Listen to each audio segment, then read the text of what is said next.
A few months ago, I wrote about the history of the watch, and I think we can all agree that it has one of the most picturesque histories of any watch. It began as a racing-inspired chronograph, and it didn't receive much attention when it was initially launched. But in a strange twist of fate, a contract opened for a specific watch to be worn by astronauts. The process that NASA put the handful of selected pieces through was methodical, malicious, and in the end, only the Omega Speedmaster pulled through and became the certified space watch. The rest is history, and now it is an icon. But there is a problem, quite a big problem that many of us haven't been acquainted with. The design of the Omega Speedmaster is not original. The foundation of one of the most iconic watches in the world, the original design that we all know and love, did not stem from someone in Omega's creative team. It was only because it became famous and its popularity engulfed it that the actual establishing design faded into the background. It is a curious case.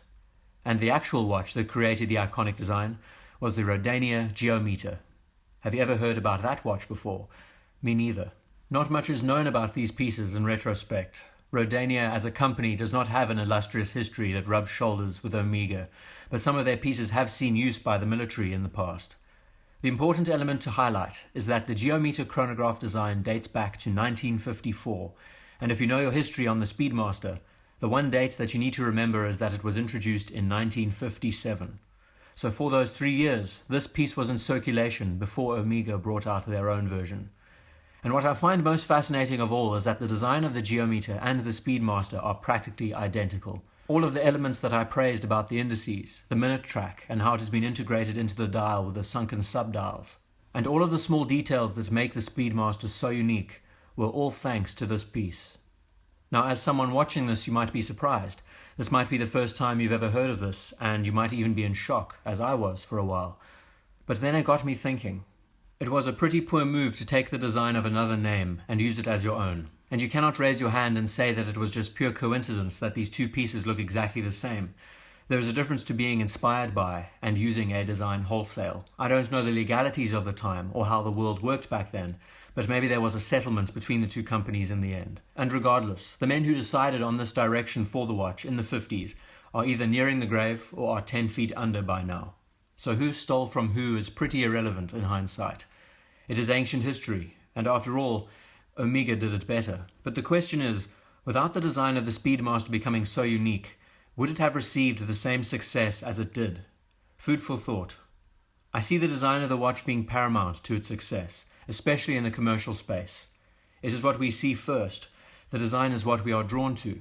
And tales like these about the greater and the lesser crop up all over the place when you think about it.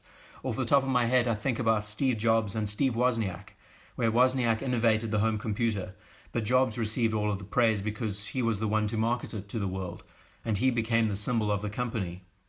There is no denying then that the Speedmaster has an incredible heritage, and that aspect is down to how Omega not only marketed, but also how they built these pieces. That is also important to realize. Aesthetics are one thing, but functionality is where it counts. The Speedmaster did not become the Speedmaster because it was par. It made it to space not because of how pretty it was, but because of how well it performed. So it is a fascinating story, a hidden problem, a secret behind the design of the Speedmaster that is never spoken about. As I have said many times before, originality is hard to come by. And in the case of this watch, this icon that we all know and love today, even here we find an example of a watch that began with unoriginality. Now that it has been able to spread its own wings and diversify itself, the Speedmaster has been able to forge a path that I'm sure is far greater than where the original design would have ever gone.